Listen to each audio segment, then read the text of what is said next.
Okay, everybody. We'll be going live shortly with the one, the only Seniesa Superbad Estrada from California. California, California girls. Y'all know the song. They're unforgettable. It's a great song. And we're going to talk about the Tina Ruprecht fight, her upcoming potential prospects with either Yocasta Valle. Maybe she moves up. Maybe she fights Jessica Neri Plata. Maybe she fights Evelyn Bermudez. And you guys know what the rules of engagement are. Whenever I do one of the fan Q&As, what I tell everybody that my eyes are going to be fixed on the screen. I'm going to be looking at the screen and not the comments. So if you have something that you would like me to ask Seniesa, send it in the form of a super chat. I get the beer money. You get your question answered. It works for everyone. What it do, Juan? Que lo que, manín? Smokey, what it do? Will, what it do? Daniel McKinson, what it do? Oh, Dirty, órale, manín. Que lo que? And we out here, yo. I still got the Frenchie thing going on. I was going to let it grow. It was getting real stubbly and all that. And I was like, you know what? I'm going to just keep it like that for a little while. Because it's low maintenance. And I'm a very low maintenance kind of person. Micah, what it do?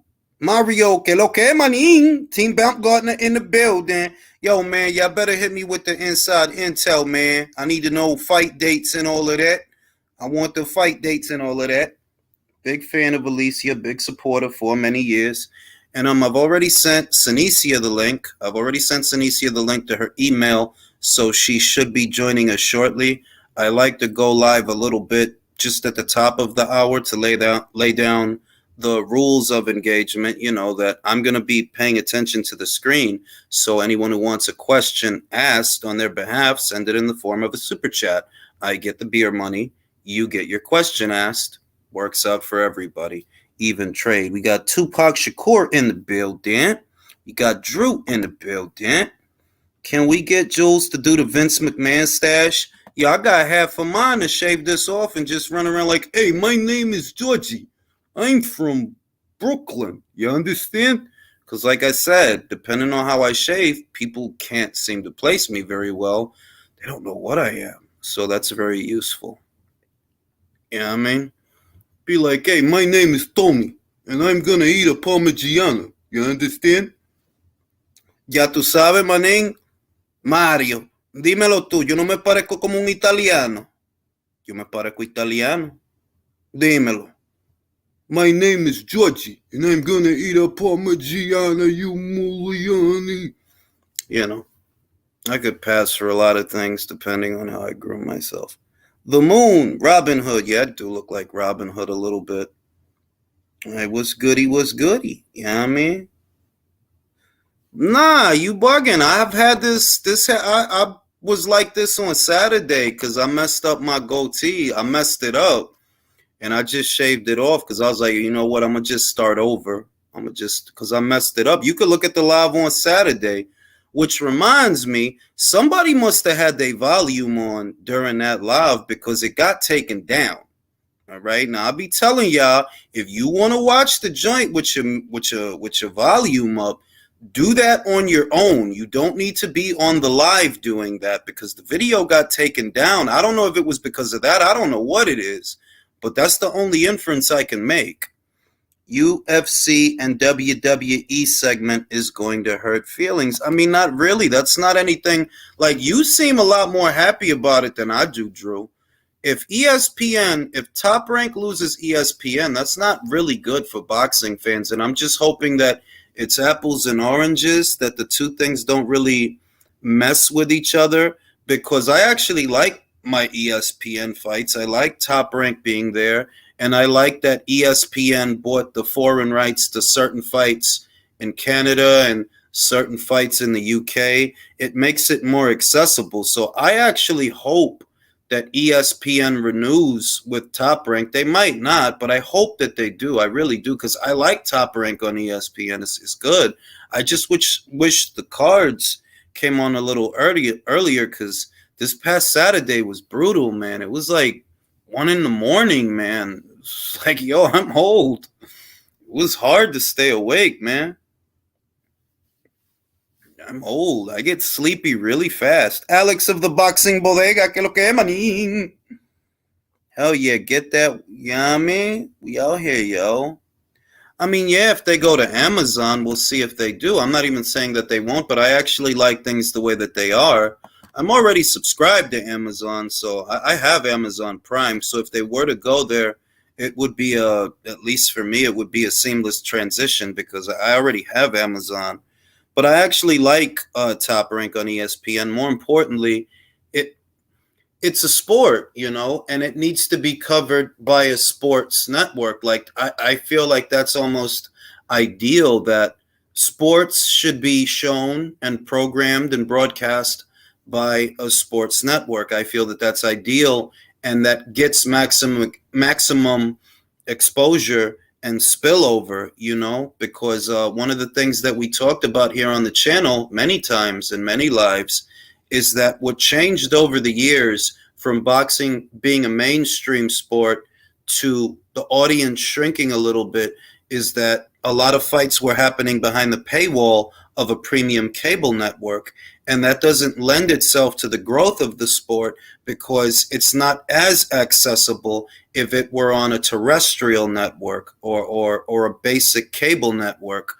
HBO was the gold standard and I for a long time they were the gold standard in boxing, and I get that. But HBO at its base, like Showtime, was a story-based network. Most of their programming was story-based programming, and you had to have premium cable to watch that premium cable network to watch those fights. So that does limit the size of the audience, as opposed to if it were on like a Channel 5 or a Channel 4 or a Channel 7, 11, those terrestrial networks that were not cable. You didn't need a cable subscription for those networks. And I'm pretty sure that in some cities in America, you don't need cable to watch those channels. Like I know in New York, those were basic channels. All you got to do is turn your TV on and you would have those channels automatically without cable.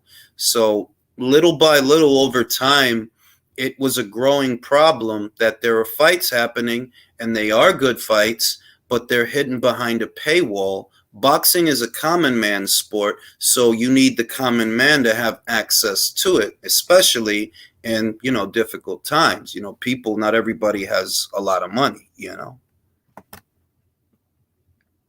Samson's son doing pay-per-view damage control is comedy. Yeah, that's another thing, that there are too many pay-per-views. I say that all the time, that's a paywall on top of a paywall, that it doesn't it's just like Nick Khan said, that it's not an investment in the future when you put everything behind a paywall, because a couple of years from now, what's the size of the audience going to be? If so many fights are happening, but you always have to pay extra to see them, it's obvious that people aren't always going to want to pay extra. And on a long enough timeline, the audience then shrinks as a result of that, because instead of just being able to turn on their TV and see a fight that's immediately accessible, there's always an added charge. So I think that situation, at least more so in America than some other territories, which is unfortunate because America used to be the gold standard in pugilism. I think that is a contributing factor to a dwindling audience in the American market, that fights need to be more accessible. They need to be more accessible to the consumer. The more accessible they are, the more people watch them, the more people talk about them, the more celebrity the fighter gets and exposure the fighter gets as a result of that, that everything really like everything being behind a paywall, it's not a good investment towards the future. Did anyone see Stevens versus Aldo? Two MMA guys, but they did a boxing match. No channel. P.S. Please, Roy Jones, stop fighting. Yeah, I heard he lost a decision this past weekend. I don't know the guy. It was some MMA guy. I don't know the guy. I think his name is Andy Pettit. He used to pitch for the Yankees. I don't know the guy. All right, there's Seniesa. Everybody say hello to Seniesa Estrada. How you doing? Hey, how's it going? I'm doing well. All right. I saw that you actually were in attendance for WrestleMania. How was that? It was the one of the best experiences ever. It was literally the funnest event I've ever been to. It was amazing. That's cool. That's cool. So The fans are just incredible. WWE has had the best fans for years. When I was a kid, I was a huge fan. My favorite wrestler was Mick Foley growing up, and the fan base and the fans just haven't changed. It's never changed. They're still just as loyal and just as great as they were, back in the day. yeah, I mean, if anything, it got bigger from when I was a kid because I used to watch WWE too. I came up in the Hulk Hogan era and the Attitude Era after that with Stone Cold and The Rock, and it's bigger now than it was then. Like it's actually bigger, so that's nice. That's nice. Yeah, so much bigger and so much bigger for the women too. It was so cool to see all the women wrestling. And then yesterday, Ronda Rousey was wrestling the three-way women tag team. So it's really cool to see how much it's grown for women too. Now, because we're on the WWE, is there any chance that Seniesa Superbad Estrada may so decide to go in the to the WWE briefly? Is that like something you would like to do? I would love to. That would be awesome. I mean, I already have the character super bad. I'll be ready to go anytime. All right. Well, you had a great fight with Tina Ruprecht, who's a very good champion. I saw your fight with her, and I guess the first question I got for you in reference to that fight was she what you expected while you were preparing for her? Was there anything about her that surprised you? Nothing that she did in the fight surprised me because my game plan was exactly how it was supposed to be. But that took a lot of hard work. I started training with 11 weeks to go in training camp. So from the very beginning to the end of training camp, it was mentally tough because I had to stick to this game plan. And I knew that Tina's a tough fighter. She's aggressive, but then she also sometimes tries to box and move. She throws an overhand right over and over. That's her favorite punch. So in the beginning of training camp, we worked on taking away her overhand right because once she couldn't land the overhand right, it was kind of there was no plan B, no plan C, no plan D. And we knew that as long as I take away that overhand right and use my footwork and my defense to create different angles that she's never seen before, that it would take her out of her comfort zone. And once we did that, which actually she was taken out of her comfort zone sooner than I even expected, by the second round, I can see in her face that she was just mentally wearing down already because she wasn't used to landing the punches that she's used to landing on all of her other opponents. So yeah, my game plan went exactly how I thought, and it made the fight so much easier because Tina can make it a complicated fight because she's a short fighter. She gets very low. Because she's a short fighter, her arms and her forearms cover pretty much her whole torso and her body, so it's hard for her opponents to land clean shots on her. So with my game plan, it was to give her angles, create different angles, so that way my punches come from an angle that she's not expecting it and not used to seeing. Yeah, I think you did a fantastic job of that. I expected it to be a little bit more competitive. I had you shutting her out. Like I didn't have her winning a round, and I was actually because Tina's actually one of the best fighters at minimum weight. I rate her highly, and you took her really good. Drew asks, rumors are you will be the first undisputed boxing champion and women's WWE champion too in the future. That's how Drew. That's a very very good rumor. I like that rumor, and it seems like a rumor that might be true, might be coming true. Old Dirty asks, we need super bad in the WWE. Saludos, champ. Thank you. Yeah, being there at WrestleMania really kind of like, I mean, I've always loved wrestling since I was a kid, but it really like inspired me to just one day just even have an appearance in wrestling would be awesome. So it's definitely something that could possibly happen. Mm-mm. M.A. Bustamante says, shout out the ring, La Campeona. Just want to say you got my dad into women's boxing. He asks, when is Super Chingona fighting next?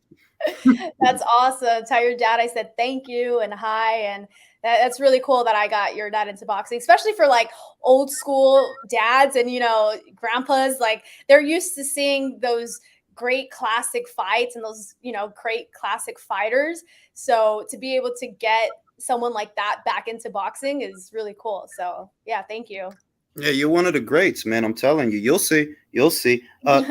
The next question I have is: were you surprised at how durable she was? Because I noticed you were able to get to her body, just like you said. She hunkers down very low, tucks those elbows very tight. Her body is not accessible usually, but you were able to constantly go there. Did it surprise you how well she was able to take the shots? It didn't surprise me because I knew that she was going to come in the best shape of her life. I mean, everybody ends up coming in the best shape of their life and their best versions of themselves when they fight me because they know that it's the moment, the moment of their career and of their lives to be able to defeat me. So I knew she was going to come in 110% in shape. And what I wanted to do in the inside was to usually in the inside, she doesn't do much punching in the inside. She kind of likes to bully her opponents and kind of tries to push them back in the inside. And I wasn't going to let that happen. I knew that in the inside, I was going to make her work, or I was going to make her not hold me or not be able to bully me and push me back. Because with my stance, it's hard to kind of have me. It's hard to make me break it. So I knew that if I were to stand my ground in the inside and work the body, that would also discourage her mentally. And as the rounds went on, I kind of saw her breaking down mentally to not really knowing what to do. We knew that the only option her and her team were going to have was to tell her, go forward. You have to go forward because you got to try to win a round. So I'm not really sure what kind of instructions her corner was giving her, but we knew that it was going to be we were going to make it a team thing to where nobody in her team would be able to give her the right instructions of what to do because they wouldn't know. Yeah, you made it very difficult because not only were you switching stances, you were giving her different looks, and you weren't selling out in the pocket. That if you got to back up a little bit to create some space, that'd keep her coming forward. And I think that's why you dominated her, because you didn't sell out and you kept moving. Was that a part of your camp, going into it, knowing, because you know Tina better than I do? She moves around a lot. That's actually one of her strengths. Was that something that you worked on in camp, knowing that this is a fighter that likes to go like this? They like to go in and out. Yes, so that's what we worked on in camp. We knew that we were like, okay, in the beginning of the rounds, she likes to box and move and she likes to dictate the pace. But with my style of fighting, I like to dictate the pace. So I wasn't going to let Tina dictate the pace. I had to let her know that my switching stances and my angles and my defense was my footwork was going to let her know that I'm dictating the pace from the first round. And I think she realized that she couldn't really dictate it with her movement. So she had no choice but to just come forward and be aggressive, which is what I wanted. And there was times where certain rounds, especially towards the end, where I just wanted to go after her and stay inside and kind of just land some more power shots. But my trainer was yelling, saying, just stay on the outside. That's what she's trying to lure you in. That's what she wants. She wants you to go forward and be aggressive. So, of course, the fighter in me wanted to go out of the game plan sometimes and just be aggressive and kind of bang with her. But my trainer just kept reminding me to just go back to the jab, stick to the jab, keep making her look like a fool, keep outboxing her. So that's what I did. But yeah, it took so much hard work in training camp. Like this fight was more mentally tough during training camp than it was physically, because physically I trained just as hard for this fight as I do every other fight. But to be able to stick to a certain specific game plan from the first round to the end, it's not easy. Not a lot of fighters can do it. So I was really just concerned about making sure I stick to it throughout the whole fight.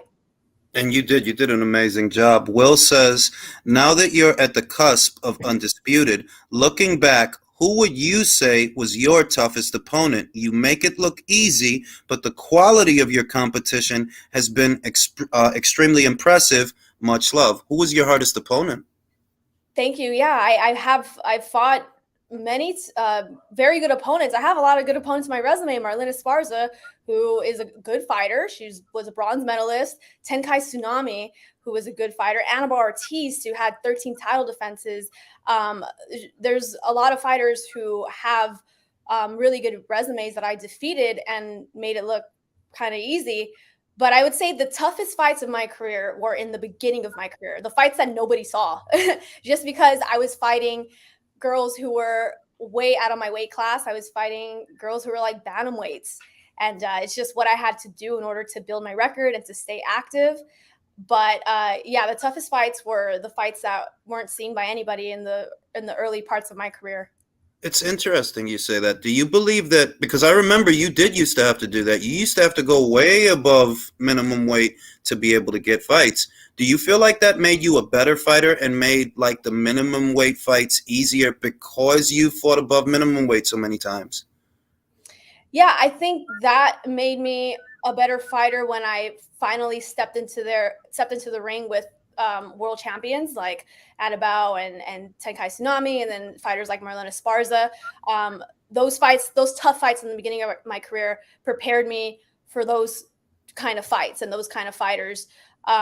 Even though the skill level of those girls in the beginning of my career weren't as good, but they were just tough fights because they were just big girls and they were out of my weight class. So it definitely helped me make make a lot of fights now easier as far as toughness. Mm-mm. Now, Drew says, now I feel like they're more just mentally tough now, just because um, I want to win a certain way. I want to make sure that I show the skills that I have, and that takes a lot of mental focus to do that. "Well, you do it a lot. You do it well." Drew says you have a great management team behind you. Shout out to JC. Do you enjoy the business side of boxing and entertainment? And how hands on are you with the Super Bad brand and your career outside of the ring? Yeah, I'm super hands on with whatever I do outside of the ring and with my super bad brand. I mean, it's just I feel like it's just starting and it's just growing. But as far as things outside of the ring, I'm super hands on with all of that. I mean, there's a lot of things that I have to turn down and say no to just because I feel like it's not me or it doesn't fit my brand, and that's hard to do. I think that's really hard to do, especially being a woman in the sport. But I try to keep my image as me as possible. And that's a hard thing to do now with like social media and the way the world is now. But you know, I do have a great team around me, like you said, and my team's just they just always want what's best for me financially and business wise. What I love about my team is that their main concern is not, of course, my current boxing career, but their main concern is my life outside of boxing, my life after boxing, and that's so important for to have. And I feel like I mean, I wish every fighter can have a team like that around them. So I'm very grateful for my team that I have. Well, you're going to be on TV, so I see the future, dog, and you're going to be Thank on you. TV. If you're not in movies, you're going to be on TV. New Country says once you beat Yacosta Valle and achieve undisputed, what is your next goal, and how far up do you intend to go in your career? Good luck in what you're doing. Thank you. Yeah, I plan on, after I become undisputed at minimum weight, I want to go up to light flyweight and be undisputed there, and then hopefully do that at flyweight as well. And I mean, I'm small. I walk around at 114 the most. That's like me out of training camp eating whatever the heck I want. um, I still don't go higher than like 115. So going up to bantamweight might be pretty difficult, but I'm willing to take a bantamweight fight after I become undisputed at those weight classes, just to challenge myself. You know, I'll be the smaller fighter. I'll be physically smaller, but um, I think that that'll be fun to just challenge myself in that way with a bigger fighter. So I totally be up to having a bantamweight fight eventually. Mm, mm. Edwin Castillo says, "Hi, beautiful Seniesa, you're pound for pound one of the best." Thank you, and I'm pound for pound #1 in Roy Jones's book, which I was extremely happy to hear. He texted me right after the fight to let me know that, and that he was very proud of me. And I did speak with him before the fight, and he compared my fight with as far as style wise to his fight with I think it was Eric Lucas, who was a short fighter, very similar to Tina. So before I left to the arena, I rewatched that fight just so I can like have it in my mind of what he did in that fight. And yeah, so it's really cool to be my favorite fighter's favorite fighter. That's cool, man. Old Dirty says, how many more fights are you hoping to have this year? So this year I'm hoping to have, I believe I have 4 fights this year with Top Rank in my contract. They wanted me to stay very active this year because they knew how inactive I was for 11 months before signing with them. So their whole goal was to keep me active. That way I can be the best fighter I could possibly be. So I'm hoping to get those 4 fights in this year. As long as there's no serious injuries or cuts in each fight, I'll be able to get those 4 fights in. So I'm excited about that because I feel at my best when I'm active. I've only had 1 year like that where I was extremely active. I had 3 fights. That was, I believe, what was that? When I fought Annabelle Ortiz, was that 2019 or 2020? I think that was 2021, actually. Oh, 2020. I forgot what year It we're in was right one of now. those two. It was We're in 2020 or 23. yeah, it Right. was one of them. So that was when I fought Annabelle Ortiz, and then right after that, I went into the WBO title fight with Tenkai Tsunami, and then I ended the year with fighting in Texas against I know the girl, the one you knocked out. yeah, against Santizo. And that year, that was the first time I fought like back to back like that 3 times, and they were big fights, and I felt at my best at the end of that year. I was like, wow, like I'm starting to feel comfortable. I'm starting to feel really good in there. And then that's when everything stopped because I was out of the ring for 11 months after that. So I'm just happy to be able to be back and be super active this year because that's going to be the best thing for me as far as being able to show all the skills and talent that I have and what I can do in the ring. Juan Luis says, any fights you're looking for this year? The fight with Vaya, I want that next. I want that undisputed fight next. I know we're Top Ranks in the works trying to make it happen for summer of this year. So hopefully that's the next one this summer. We can get that fight going. Now that you've fought Tina and you're eyeing Yocasta Valle, what differences do you see in those two fighters? Like for example, how did Tina beat Yocasta, and how do you mean to apply that to a potential Yocasta Valle fight? So Vaya's style is much easier than Tina's. Tina has a very difficult style, and that's the reason why she beat Vaya, because Tina was able to do whatever she wanted with her. Vaya was her feet are too slow. She was standing her no defense or head movement. So Tina was able to come over the top with those right hands, was able to just kind of do whatever she wanted in the fight. Some rounds were close, but Tina defeated her by just being the same Tina that she always is. And I think going into a fight with Vaya, the style wise, it's going to be so much easier for me because Vaya's open for everything and Tina's not. She's a shorter fighter who keeps her guard high, and like you said, she makes it hard to land clean punches on her. And with Vaya, man, I just see me doing whatever I want, really. Like, I'm gonna land a jab, right hand, left hook to the body, left hook to the body, right uppercut, left uppercut. Like, whatever I want to land, I'm gonna land. It's gonna be there. And I've watched her fights for many years, and I kind of just see the same Vaya. It doesn't change. It's the same thing. That's what I wanted to ask you. That she enlisted the aid of Coach G. Would you say that she's at least improved from the Tina Ruprecht fight till now? Because I know she's only been with Coach G for a couple of fights. Like, I think maybe 3, maybe 4 fights. She wasn't always there training her. Would you say that she made her better now, at least, than she was in the Tina Ruprecht fight years ago? No, I see no change. I don't see her defense improving. I don't. Her feet are still slow.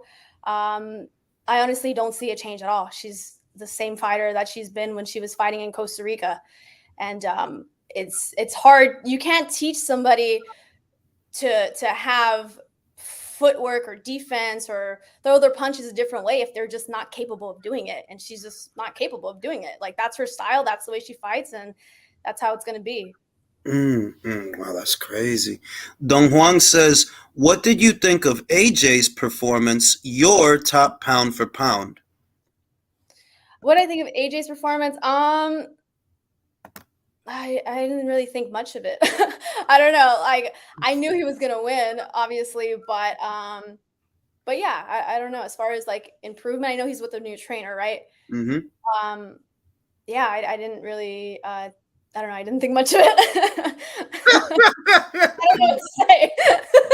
No, no, it is like de verdad. Look, yo vi cositas. I saw little things que él hizo bien, pero es que la gente they want big punches. They want big knockouts. Y si no es eso, no están satisfechos. So. Yeah. I thought, of course, many people were expecting him to knock his opponent out, and that didn't happen. But I mean, um, I'm looking forward to seeing AJ in some more big fights with like Usyk and maybe Wilder again. I mean Wilder, yeah. All right, all right. Now, one thing I wanted to ask you because I thought it was weird that they decided to do this. The night you were fighting Tina, Valles people scheduled a fight in Costa Rica. And what's your interpretation of that? Like, isn't it peculiar of them to schedule their fight, which was just a voluntary title defense? Was it weird to you that they wanted to schedule that fight the same night as your fight? Honestly, I didn't really think about that. I kind of didn't really notice. I was just so focused on my fight happening. So I didn't really realize that she was fighting the same night, really. I was just so focused on myself. But of course, her fighting me is going to be the biggest payday of her career and the biggest opportunity for her. So there's no reason why her and her team shouldn't accept the fight and make it happen next. Mm-mm. Now, in the event that and let's hope that it doesn't, but in the event that things don't work out with Yocasta, you have Jessica Neri Plata, you have Evelyn Bermudez at light flyweight. You could be an undisputed champion at least, either at minimum weight or light flyweight, by the end of the year.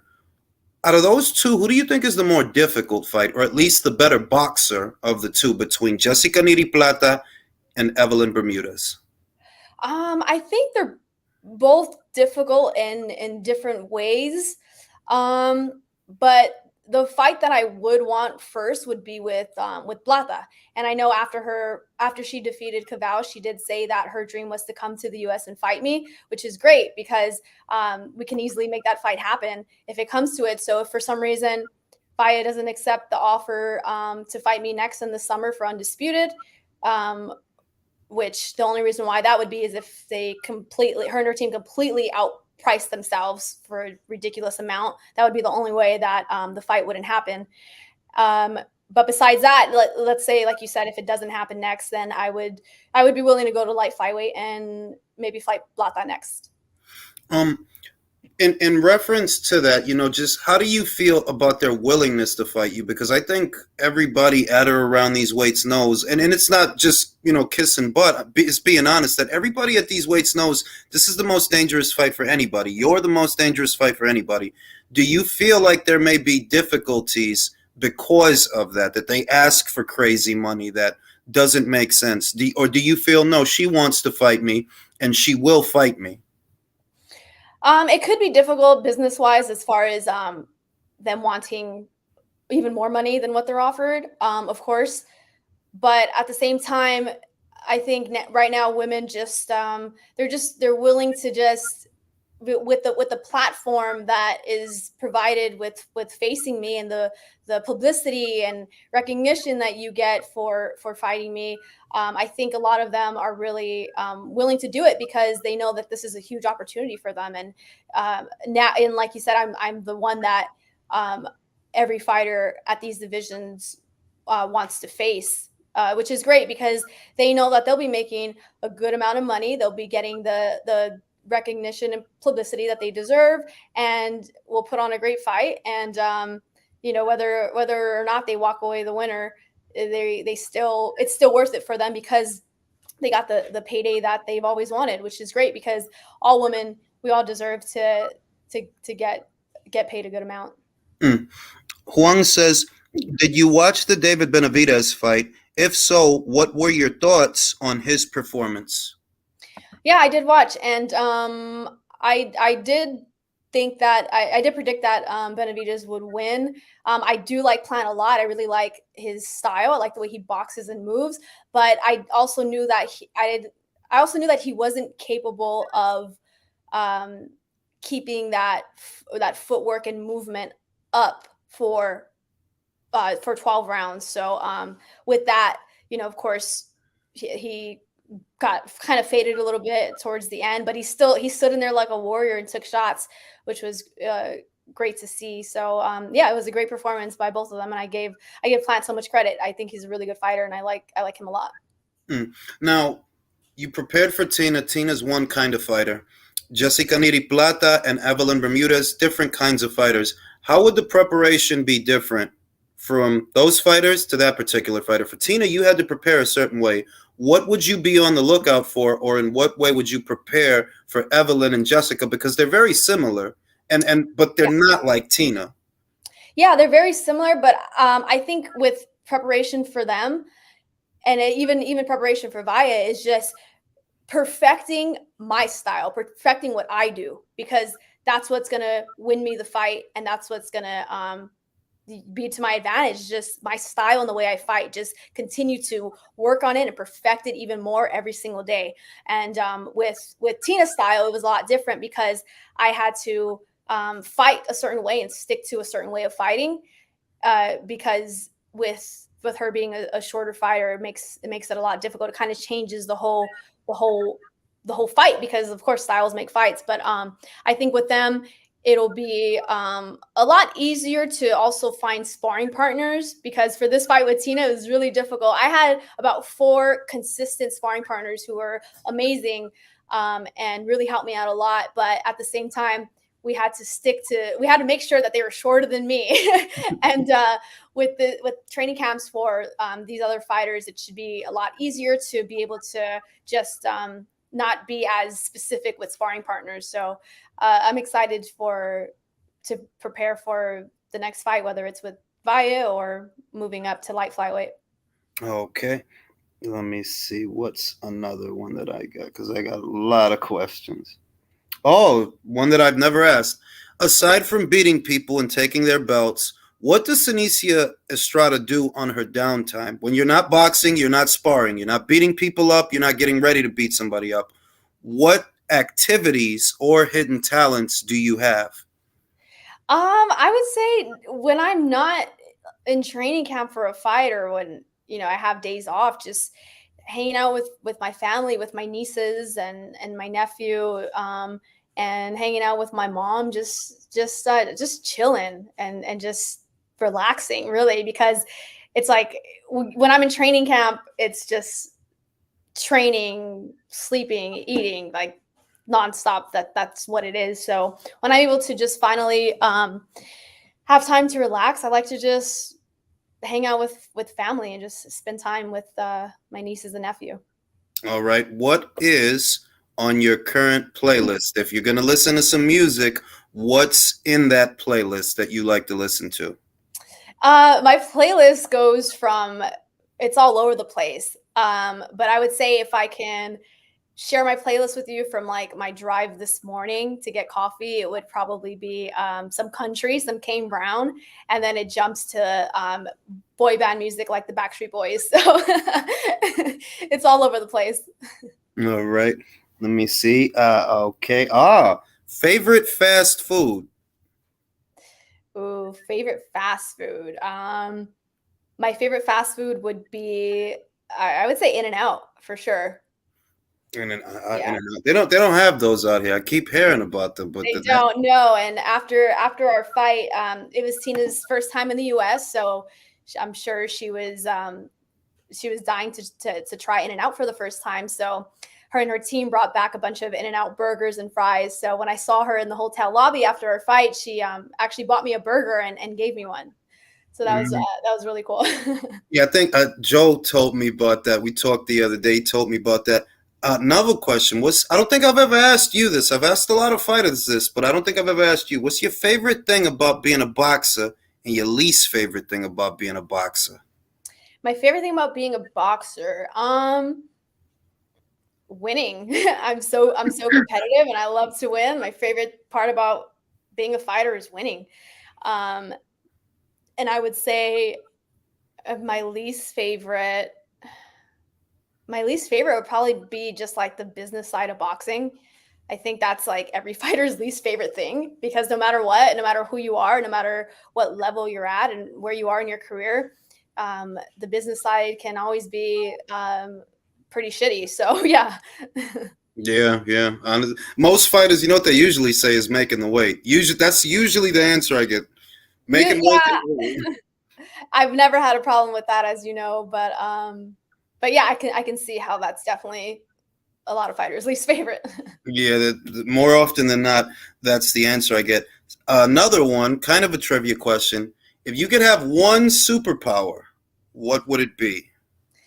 If I could have one superpower, I would teleport because I live in LA and traffic is ridiculous all the time. So if I can just like close my eyes and just teleport to the gym or wherever I want to go, I would love that.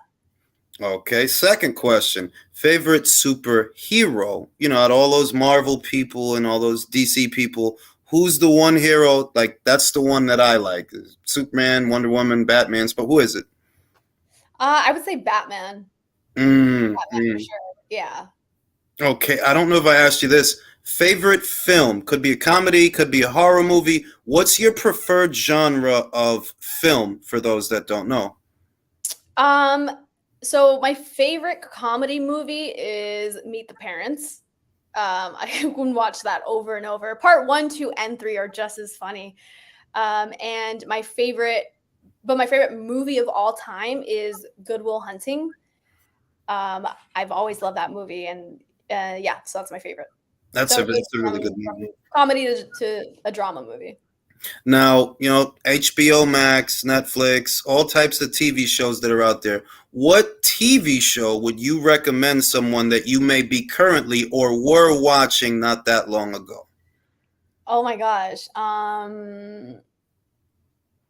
Well, currently, because I've watched everything on like Netflix and all these other streaming services that like I don't know what to watch anymore. So now I've been watching like these reality dating shows like Love is Blind on Netflix, which just started. Do you watch it too, or have you seen it? No, my wife watches it, dog. Like she be like, "Come here, look." I'm like, "Bro, I don't watch that stuff." She calls me about it all the time. I'm like, "I don't watch that stuff, man."